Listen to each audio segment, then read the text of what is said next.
So it's just a little after 6 o'clock. I'm always in favour of prompt starts.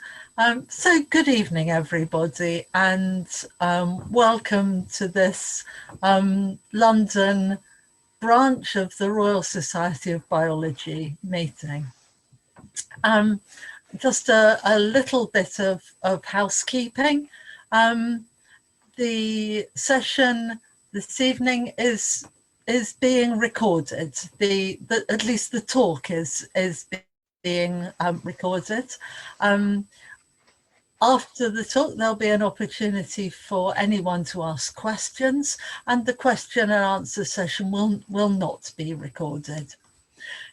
Can I ask you all to keep yourselves muted during the talk, and when we come to the question session at the end, to either use the chat box or the raised hand function to ask your question, because there's a lot of us in the meeting this evening. So I'm delighted this evening to welcome Mathew Frith, who's Director of Conservation at the London Wildlife Trust. Oh, I should probably say that I'm Joy Hinson, and I'm the chair of the London branch. And our speaker this evening is Mathew Frith, Director of Conservation at the London Wildlife Trust.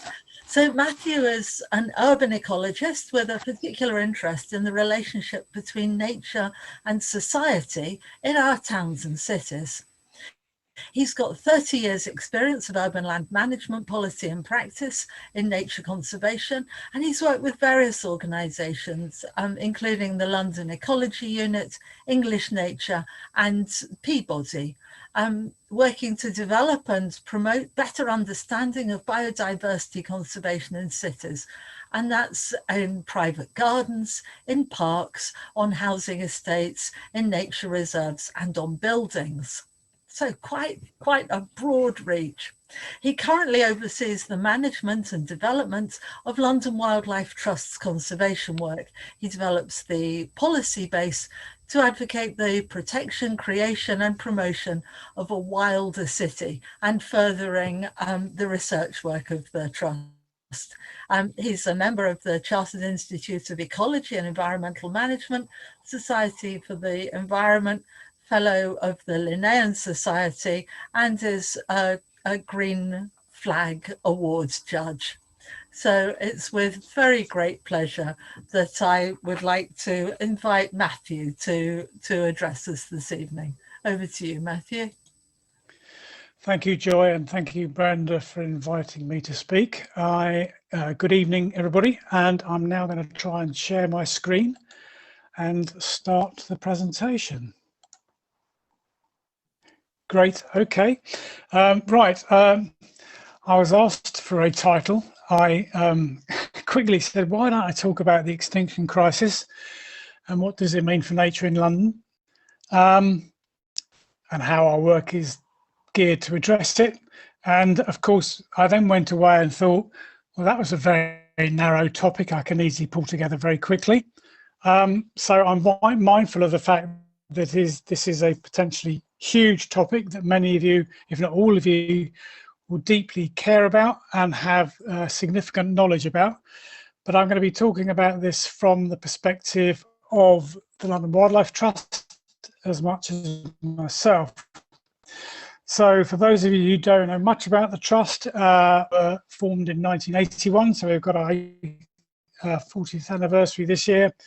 And we undertake a lot of work on our nature reserves, working with a whole range of people to basically enhance our understanding of nature in London, to better connect people with nature if they so wish, and to improve the quality of land across the city for nature.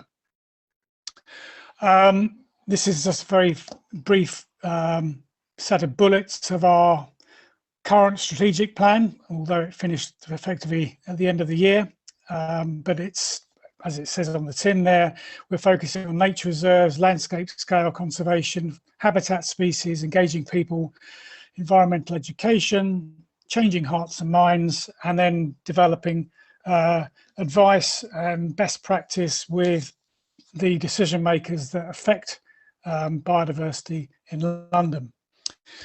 We are one of 46 wildlife trusts operating throughout the UK, and as you can see here from the kind of badly drawn outline of Greater London, our focus is only within Greater London, but we work closely with our sister trusts on the city boundaries. And rather bizarrely, whilst many people in the early 20th century were beginning to sort of kick back at what they saw as the extinction of the rural idyll, there are questions about who really cares about what happens in the city. But the trust was very much formed on the basis of the fact that whilst it's not necessarily a polarization between nature and providing homes and jobs and an economy for people to spend their lives in a fruitful manner in our cities, that we do need to ensure that our cities could be greener. And we were formed very much on the back of concerns 40 years ago that development was proceeding without much attention to conserving and protecting nature. So this is a set of posters and the back of one of our first magazine of a conference that we held in Stoke Newington in May 1981. 500 people turned up at that in a way that I can't imagine these days, in days of social media and everything, but somehow they found out about it through leafleting and articles in newspapers, paid £5 and learnt about wildlife of rubbish tips, the Regent's Canal, wildlife in the Royal Parks, etc. And the kind of burgeoning interest of nature doing her own thing in the city without our concerted effort to help. In many ways, we were driving on the sort of energy form to try and protect sites from being developed. So our first campaign was basically to try and save Sydenham Hill Wood, close to where I live today. And you can see there, that's the front page of our first magazine, which has a very much kind of punk fanzine approach in terms of its design and in terms of its language there, in terms of fighting back and the front line, etc. And we had a lot of ambitions in those days, which are still with us today. But one of the first things that we thought was critically important was to get the city mapped. We didn't really have any idea of what was important in London to preserve, to conserve, to protect in terms of its nature conservation interest, apart from a handful of sites of special scientific interest, which had been notified by the then Nature Conservancy Council. But if you looked at a map of those triple SIs on London at that time, they were literally a tiny sprinkling. But this doesn't reflect the actual nature conservation value of London. And so we convinced the then leader of the Greater London Council, this is 1984, to survey the whole of London.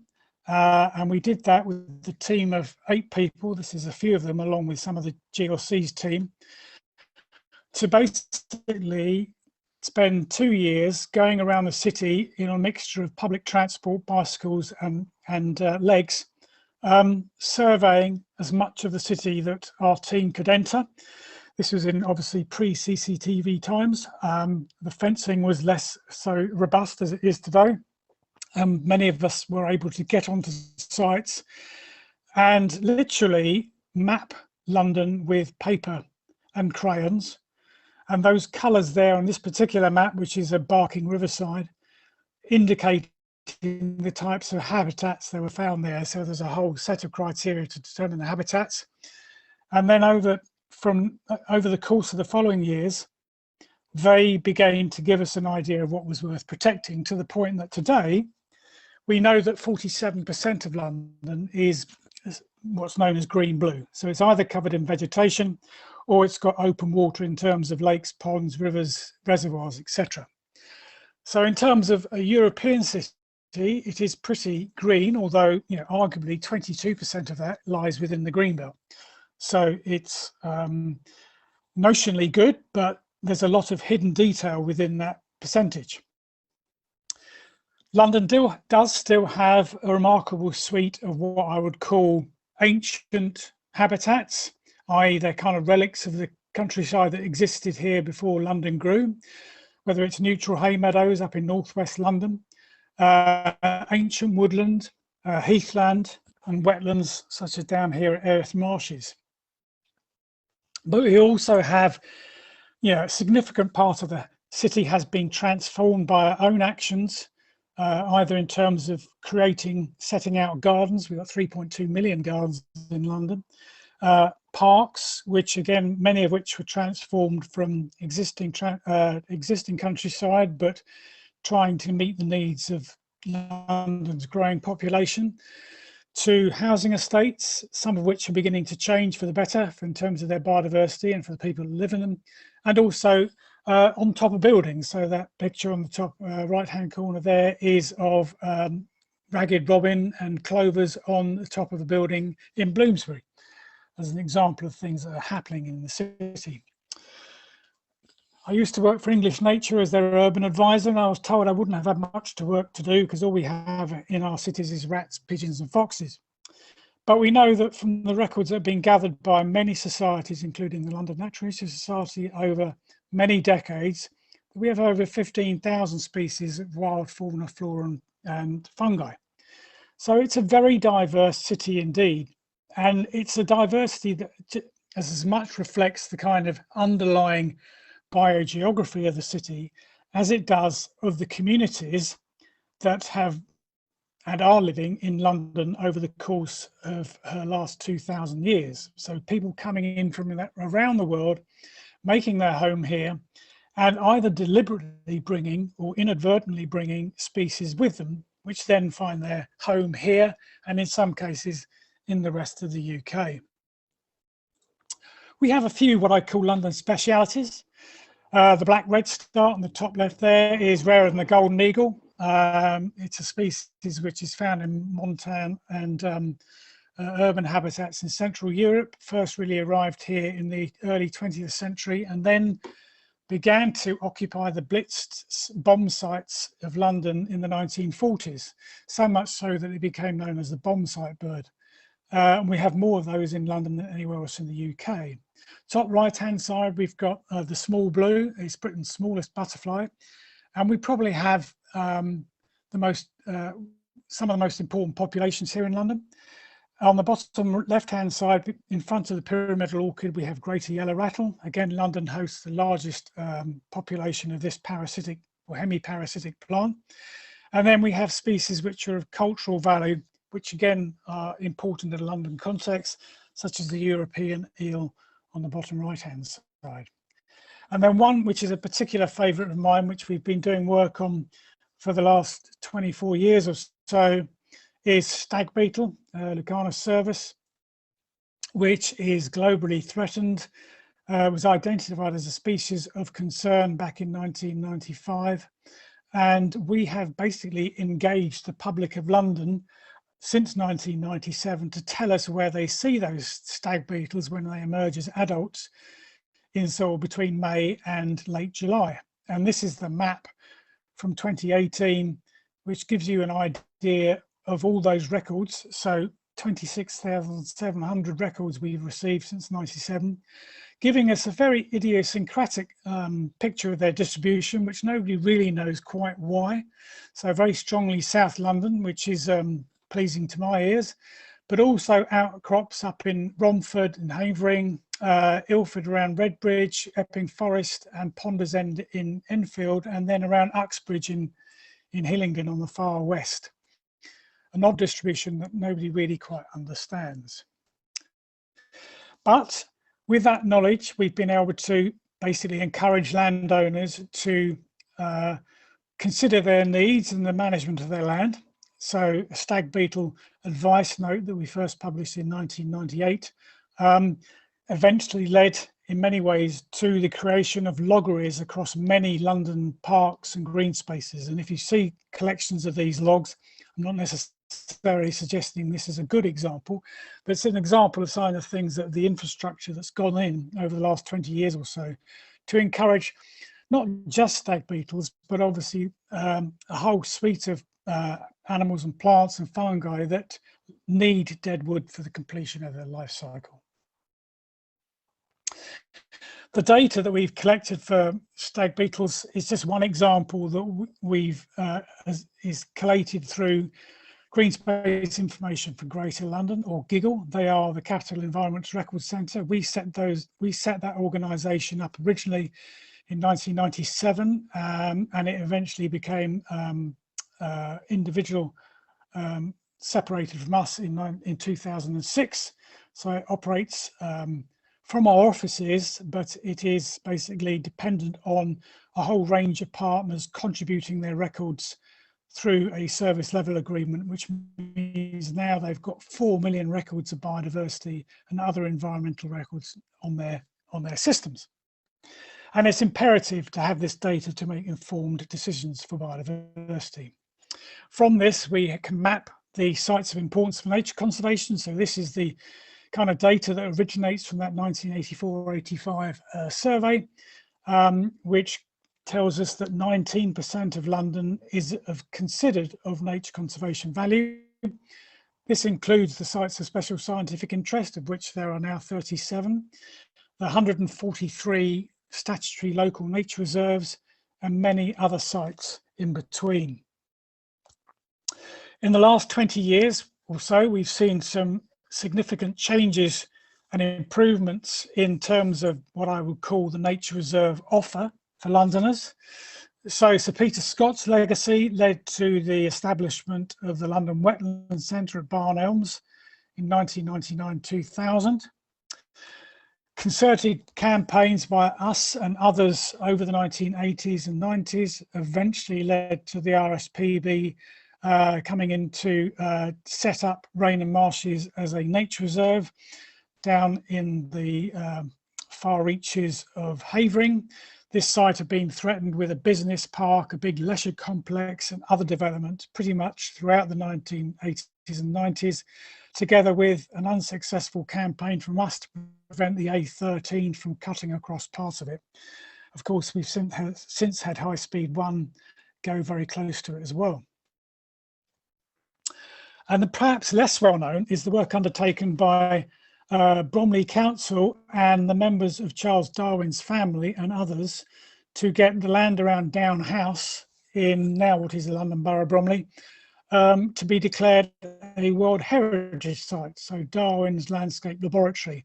So this will be the area around Down House, which is currently owned and managed by English Heritage, to be recognised for how it contributed to Darwin's not only his studies of a whole range of species, which we are all very familiar with, whether it's from earthworms to orchids, etc., but also to form his theories for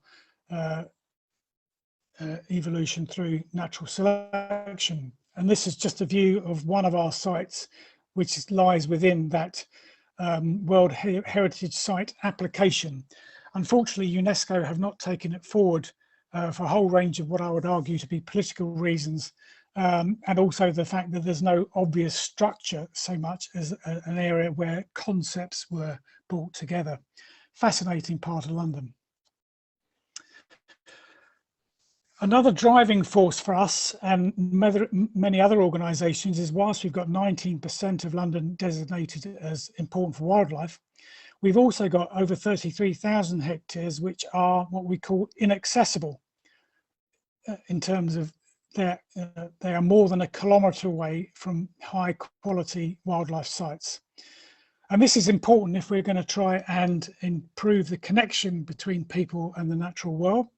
So there's one of the two policies that drive effectively London's nature conservation is to protect and conserve areas of nature conservation importance. Those are the sinks, but also to decrease by a whole range of measures the areas of deficiency. And we can achieve that through many different ways. So The Trust published this guide in 1986. It promptly fell on stony ground. Nobody took a blind bit of notice of it. London was proliferate then in what we call green deserts.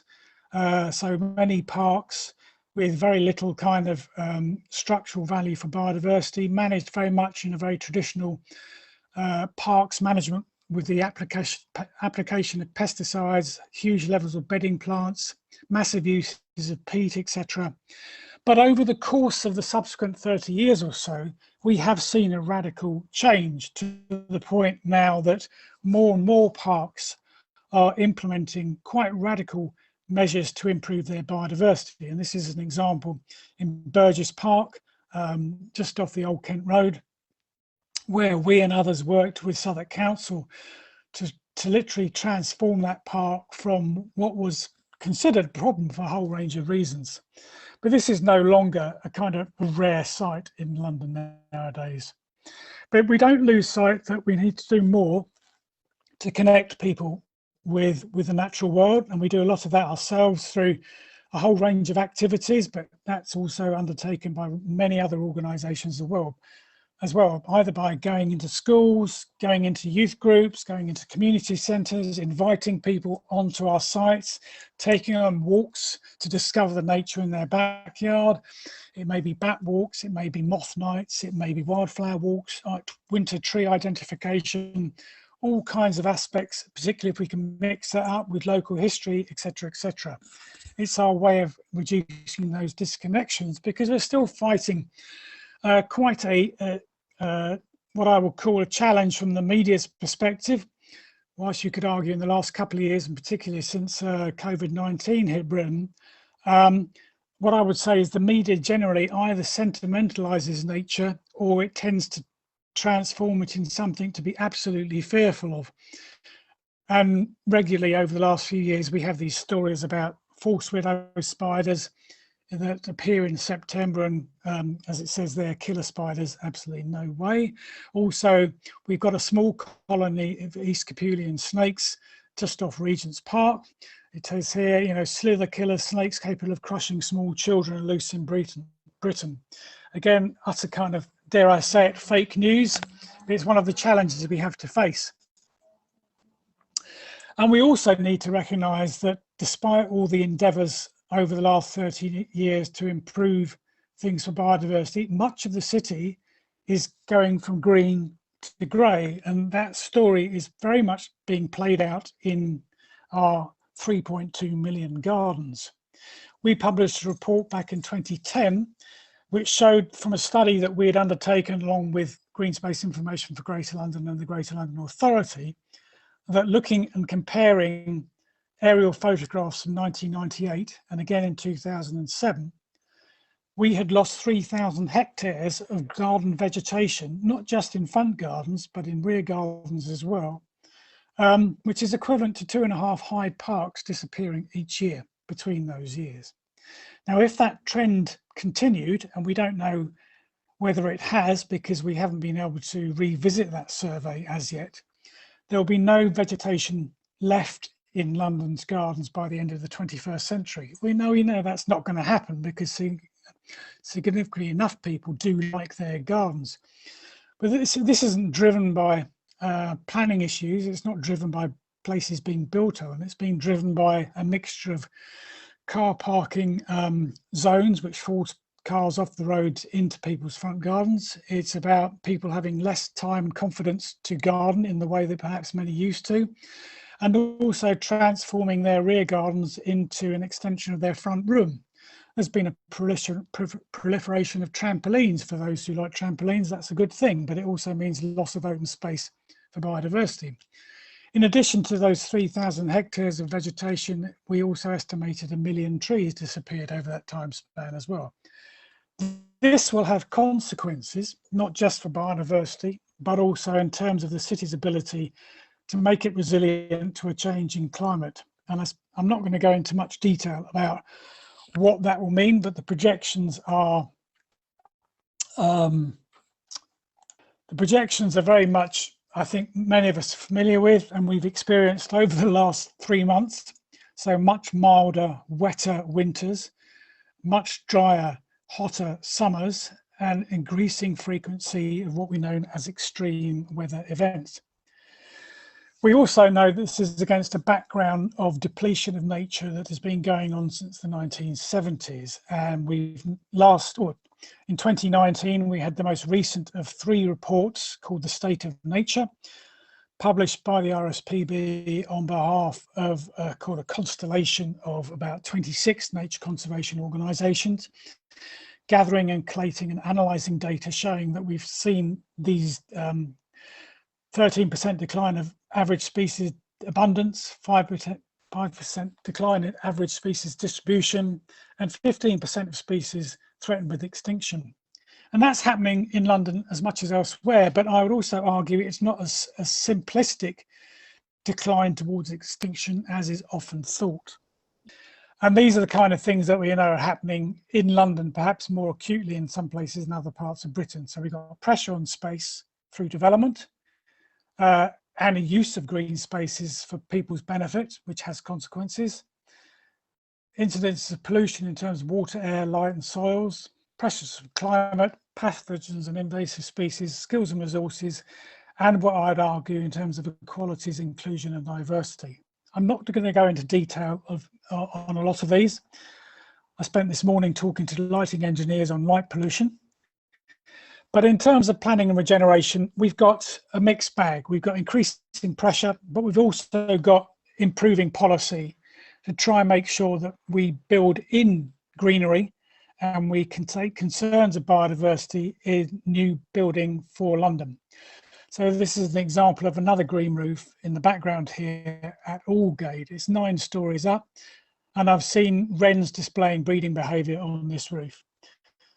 So it shows the art of the possible.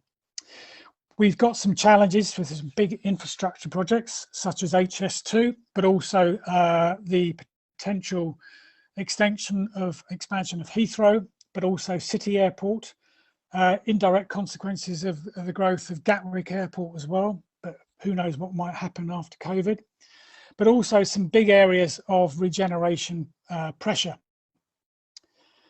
We're looking to see 10 million people living in London by 2027, 11 million people by 2050.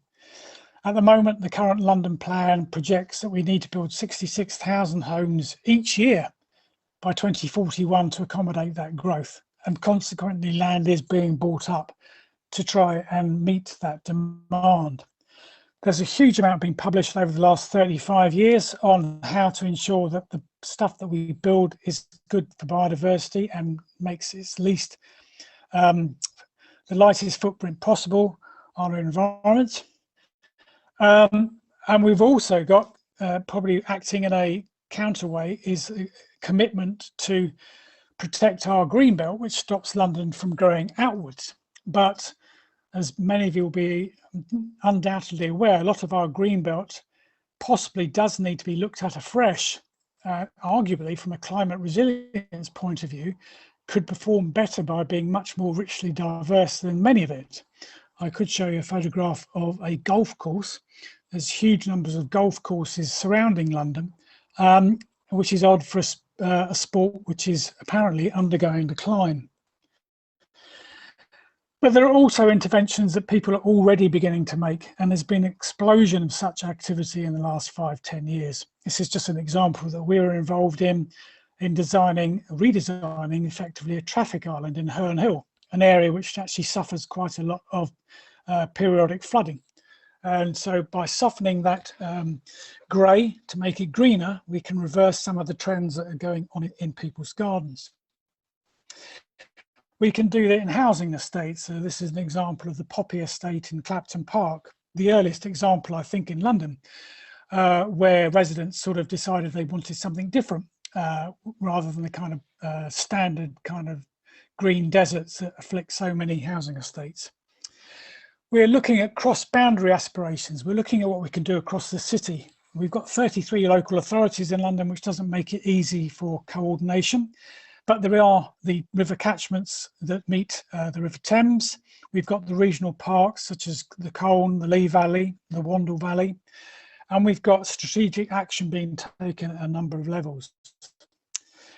From rivers perspective, we've moved on from the dead River Thames that we had from the sort of 1850s right up until the 1950s. But there are still many challenges. We had some very helpful European legislation, the Water Framework Directive in 2000, that started to instigate change to improve the quality of our waters, looking at where the outfall sewers kick in and what kind of stuff they're chucking into the rivers. And there are commitments at the moment through the work of the Environment Agency and the catchment partnerships across London to undertake a whole range of measures to improve the water quality of our rivers and streams. And much of this is encapsulated in the London Rivers Action Plan, which was first developed in 2000, taking many rivers out of their concrete straitjackets. This is at Sutcliffe Park in the Royal Borough of Greenwich as an example of one of the early interventions in that respect.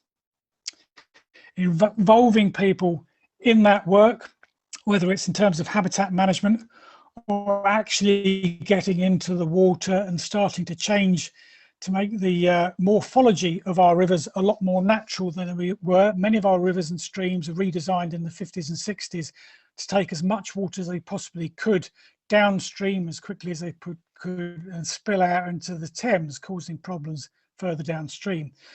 Basically, the aim at the moment is slow the water down as much as possible and to capture it in what we call wetlands and backwaters. So this is some of the work that we've been undertaking in West London on the river, on the Yedding Brook and the River Crane catchment.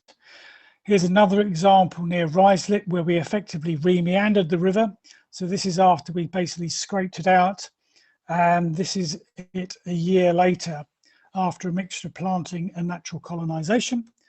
And there's another example here of the River Quaggy in Ladywell Fields in the London Borough of Lewisham, led by the Environment Agency and other local groups. And if you can't change the morphology of your water body, so a canal system here, such as in Thamesmead, then you can put in things like floating reed beds, as here that we've been doing with Thames 21. The Wildlife Trusts operate what we call a living landscape approach, which is basically restoring, recreating and reconnecting nature, but also importantly reconnecting people with that natural world. And we have a number of concept schemes which we've either fleshed out or started to work on across London. I'll introduce you quickly to a few of those. They chime very much with the Mayor of London's kind of green infrastructure strategy, which is known rather clumsily as the All London Green Grid.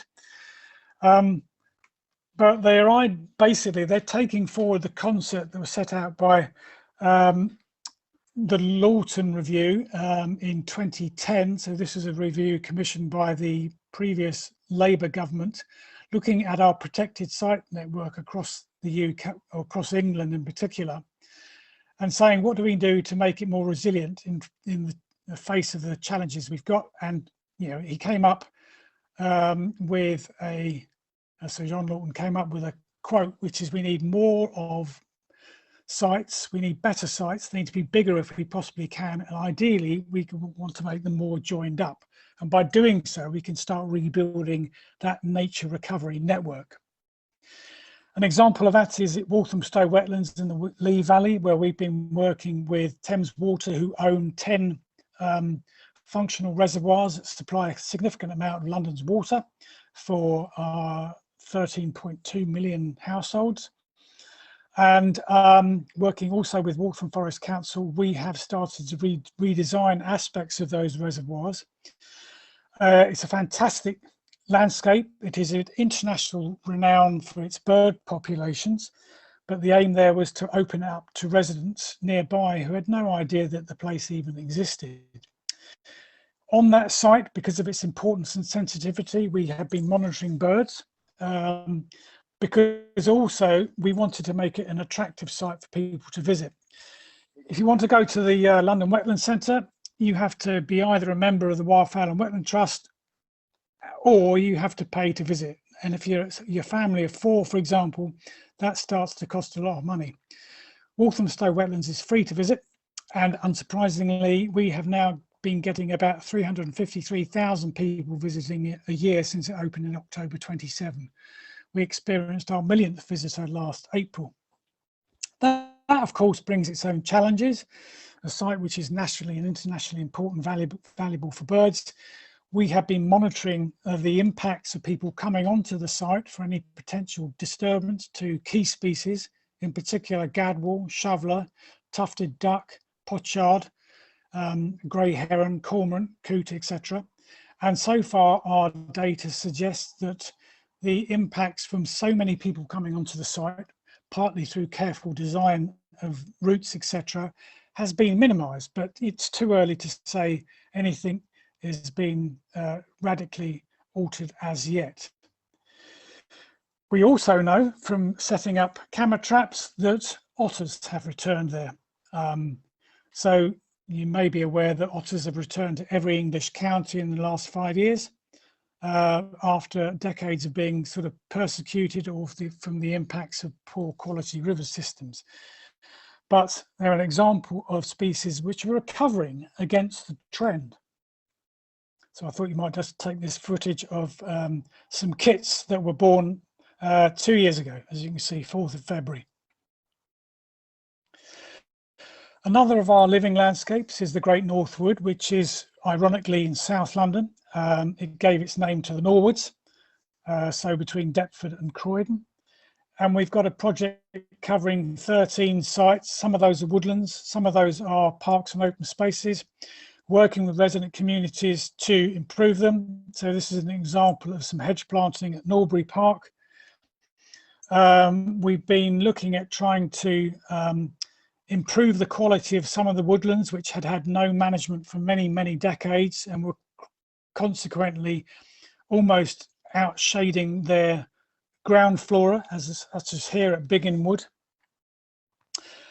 And particularly we found that a lot of the tree regeneration just wasn't occurring in most of these woodlands. So that's been a key aspect of this particular project. And we've been undertaking research here and other woodlands looking at what small mammals, which are generally completely overlooked in terms of woodland management in London at least, trying to find out their needs. And this was a piece of work actually undertaken in West London a few years back, looking at how the structure of woodlands and the connectivity with woodlands can make a big influence on the populations of bank vole, yellow-necked mouse and wood mouse. In Stoke Newington, we have the Woodbury Wetlands, 2 reservoirs, again owned by Thames Water. And we worked with them and Berkeley Homes, who are regenerating Woodbury Down, and Hackney Council to open one of these reservoirs in 2016 as a new destination. It had been closed to the public since 1833 and is basically this whole idea of trying to allow people new places to visit where they can experience nature close to hand, but without nature being disturbed by their presence. And we've also been working with Berkeley Homes in trying to better improve the landscape as Woodbury Down is regenerated. They then took our advice to another part of London, Kidbrooke Village, which had been the home of another fairly terrible estate called the Ferrier Estate, which had been completely demolished, and works have been undertaken at Kidbrooke over the last sort of 10 years now to build a completely new community. And this was an example of the landscape that they had. And basically we've been working with them over the last few years to transform that through a new landscape master plan, activities with residents, both new and nearby, to learn about the landscape there. We brought corporate volunteers to undertake management improvements. And as you can see from this photograph in 2018 compared to the one in 2016, it's a landscape now which is very much wilder than it was. And that was used as an example as how we can influence not only developers on their new sites, but also in terms of planning policy, which is coming down the line in terms of biodiversity net gain as a mandatory requirement by 2023 in the new Environment Bill. The green roofs I showed you, they have been an ongoing success in many ways since they first had their kind of reappearance in London in 1999. from a battleground, what I call it, in Deptford, over the nesting of black redstarts, that bomb site bird that chose to nest on a site due for development. And those working at that time with a number of other organisations and individuals basically came up with a not particularly innovative idea, but it seemed so at the time. Well, why don't we just put the habitat on the roof? And that has taken root, and the Mayor of London published this report just under 2 years ago, showing the 10 years of green roofs and walls of 163 hectares have been installed in that time, many of which are very, very biodiverse, and we now know that black redstarts are breeding on them. Down in the south of London, on the borders with Kent and Surrey, we have our Capital Downs, and we've got a project there which is called Brilliant Butterflies, which is basically trying to restore and improve the quality of chalk grassland habitats in that part of London, working with the resident communities nearby. One of those sites is, that previous site, by the way, is Saltbox Hill near Biggin Hill. This is Hutchinson's Bank by New Addington, and in 2018 it was considered the 4th best site in Britain for the small blue, Britain's smallest butterfly, as I mentioned before, which was undergoing a significant decline in its distribution, although through concerted efforts for conservation by a number of organisations in the last 10 years or so, is beginning to improve in abundance. That work is being undertaken with ourselves, Butterfly Conservation and the Natural History Museum, and it involves what I call chalking up new habitats. So literally creating new chalk banks, either by stripping the topsoil of very heavily nitrated fertilised soil from the top, exposing a chalk, as here in a school playing field in Croydon, and then reseeding it with seeds gathered from good quality chalkgrass and nature reserves, either those that we manage or others held by other organisations, either potting those on in to become seedlings for future planting, or distributing those in terms of green hay onto those exposed chalk soils. And we're looking to expand those into those communities such as New Addington and Coulsdon and Kenley, etc., where we've got these kind of what I would call fairly meaningless green strips that could be so much better for biodiversity by a range of interventions. And I suppose the radical part of this piece of work is the work that we're doing in the Natural History Museum, which is using environmental DNA analysis through a range of techniques, gathering data from these sites, either through collecting insects, pitfall traps, soil samples, vegetation samples, and effectively going through laboratories to finding out what species are there, because basically most of our conservation work on these sites over the last 35 years has been driven by their plants and their butterflies, because they're the most visible species to ecologists while they've been visiting. So this may yield some surprises. There's been growing amount of interest in how biodiversity can be better included in in economic decisions that we make. Some of that is fraught with controversy in terms of putting monetary values onto nature, and I'm not going to go down that road tonight. But it is throwing up some interesting stuff, particularly in terms of biodiversity net gain. But in terms of informing policy, we have two examples here that work carried out on London's urban forests, so effectively her woodlands, her street trees, and the trees in parks and open spaces, contribute about £133 million of public goods to London each year. And a piece of work undertaken by the National Trust and particular natural capital accounting organisation basically estimated that the natural capital accounts for green spaces, public green spaces in London, contribute £5 billion worth of public goods a year in London. How is that captured in terms of economic decisions is yet to be yet readily explored, but it is something which is a priority at this moment, because in terms of how we manage our land for nature is not cost-free, and particularly since the austerity hit us in 2010, 11, 12, public funding is under severe pressure. whilst lottery and other grants are very welcome, they're under a lot of pressure at the moment. And many NGOs, particularly over the last 18 months, have under pressure from COVID and the impacts of support from their members. A brief aside into species. London, as I said, is a melting pot of species which are either indigenous to the UK, some of which are indigenous to London, and many which have come in from outside the UK, some of which are invasive, some of which are pathogens, etc. Here's a red swamp crayfish caught from outside one of our nature reserves in King's Cross. But there's a lot of work going on in that. We are getting used to what I call our new Cockney sparrow, or the Cockney parrot, the ring-necked parakeet. Still, the jury is out of whether that's a species which is having a negative impact on other hole nesting birds, such as jackdaw, which are actually recovering in London, starling, which aren't doing so well, woodpeckers, which seem to hold their own, etc. So again, interesting marmite species I call the ring-necked parakeet. Some people love them, some people hate them. We've got impacts of particularly aquatic plants, such as floating pennywort, New Zealand stonecrop, water fern, etc., which are very much damaging and cost a lot of money to control, let alone try to eradicate.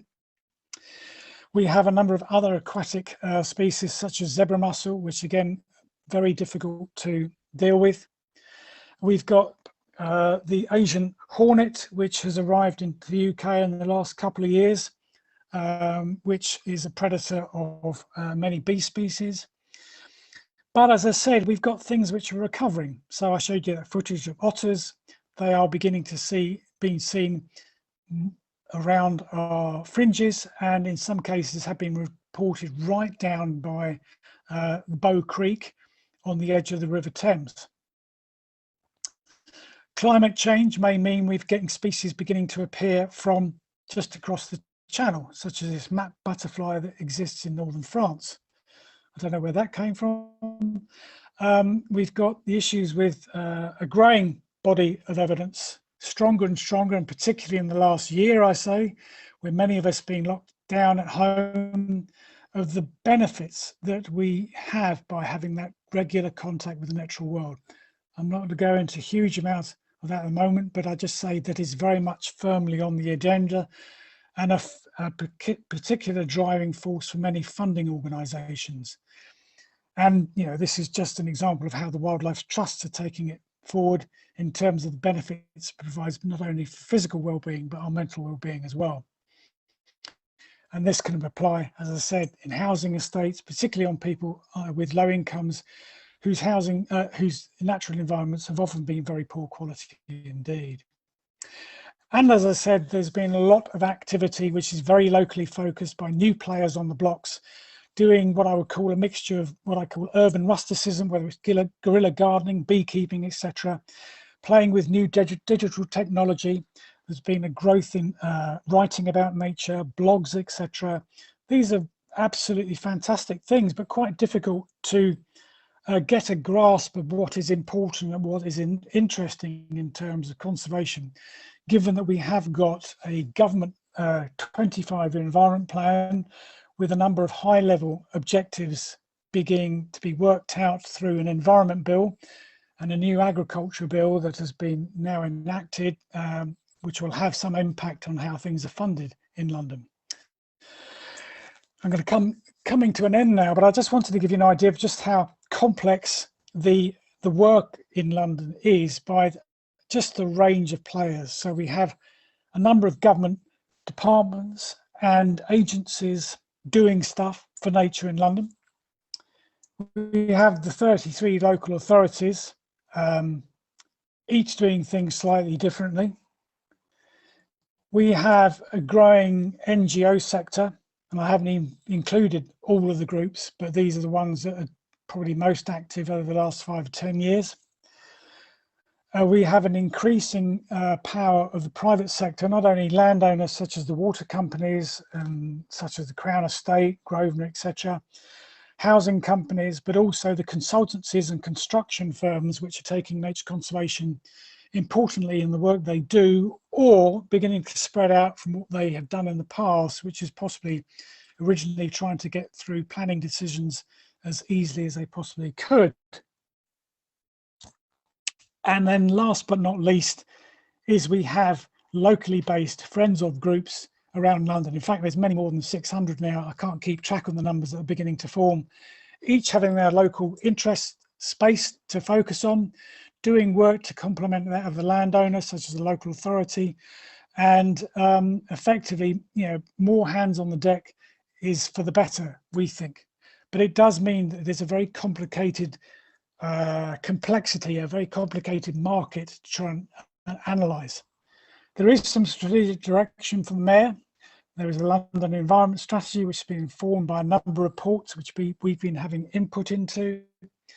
And he announced in 2019 the establishment of a national park city, which has now got its own foundation, which I think is all things to all people, but it's effectively, from my perspective, is trying to reflect the fact that many more of us probably see London as a place that we want to be a greener city, a more comfortable city, a more cohesive city, and a slower city than the kind of turbocharged economy that some politicians were promoting London in over the last 10, 15 years, trying to compete with Shanghai, Singapore, etc. It's not the city I think that most of us actually want to live in.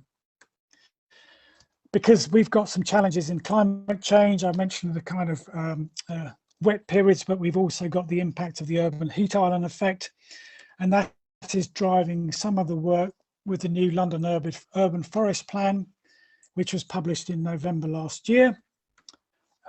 And we've been playing a key role in the development of that plan, pushing for the role of natural regeneration, as here on a site that we manage in Oak Hill Park in East Barnet. And we did a review on woodland creation in London since the 1987 storm for the Greater London Authority, showing that the benefits of natural regeneration often outweigh those of tree planting per se, because we're concerned about the conservation of our ancient meadows. And we do a lot of work which does involve, dare I say it, removing scrub and trees to ensure those grasslands remain important. From that last piece of work that we undertook in 2018, we saw the re-emergence of narrow-leaved water droplet on its only site in Greater London, an example of some of the rarities that we find on our sites. But it's less successful for the birds, the ground nesting birds that have been nesting in London. And in some ways, this is one group of species which will probably may see disappear over the next 5 years, partly because of the pressure on our open spaces, partly because, dare I say it, the growth in dog ownership in London over the last 20 years, and the fact that we are seeing sites such as these becoming under real pressure from those hot summers. So this is Wanstead Flats in 2018, massive fire basically burning off a good quarter of the site.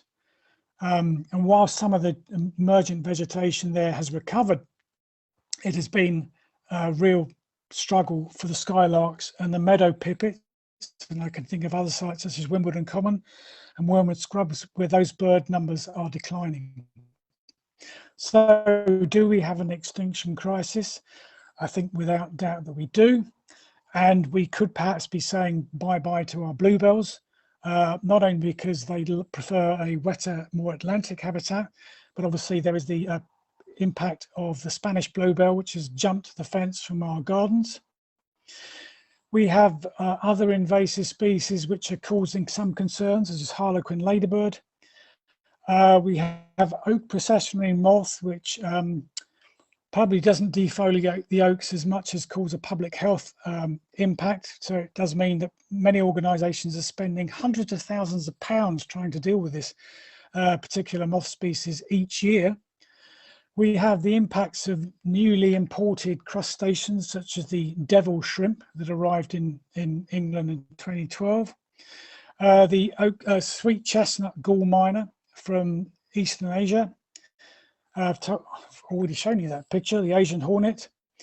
and potentially the interest, that our desire to increase the amount of wetlands, coupled with sea level rise and a warming climate, might mean we see the return of malaria-carrying mosquitoes in London. And there has been a project undertaken at the University of Brighton on this very issue. On a more positive note, we've seen the return of the natives, such as the red kite, which have been persecuted in England up until the 1950s, reintroduced in the 1990s, and now regularly seen over Western London. We've seen the impacts of otter, which I've mentioned before, duplication of slides there. Spoonbills are now seen in London at Walthamstow Wetlands. We had what was once known as the Dulwich Fritillary, but known to many of you perhaps as the Glanville Fritillary, almost confined to a few sites on the south coast and the Isle of Wight, reappearing on one of our sites in 2011, not too far from Dulwich. I won't tell you how that was, but it does mean that the conditions for that butterfly probably mirror its past and do quite well for spreading its gene pool. I mentioned the map butterfly, but I also wanted to touch on two other species which are getting closer to home. So one is the wild boar, which kind of re-arrived in England in the 1990s after the great storms, breaking down fences in East Sussex and Gloucestershire, allowing them to escape and establish free roaming herds. I went to see a site in Bromley 2 years ago and saw what I thought were signs of wild boar truffling the ground. And we've also had a much more deliberate reintroduction of European beaver into parts of England, most recently in Essex, but also in Kent, Devon, Cheshire, Derbyshire, and there's already talk about them being potentially reintroduced in a captive breeding perspective in London as well. Storks, the work at Knepp in Sussex has attempted to get a breeding colony going there, last seen as a breeding bird in 1416. But also, what is the potential for glossy ibis, which is now alive and well, colonising parts of northern France. Less clear about the black woodpecker, which is alive in the Netherlands, but never seems to make it over the channel. Just so it happens to be, apart from the magpie, my favourite bird. So to finish up on, yes, we've got an extinction crisis, and yes, the Wildlife Trusts and London Wildlife Trust are doing as much as we can within our capacity to try and address that through our work at various levels across government, local authorities, other partners, etc. But we've also got a lot to be proud of, I think, over the last 30 years to show that in many ways we're going in the right direction. There are just some bigger systemic issues which we need to tackle in a collaborative fashion.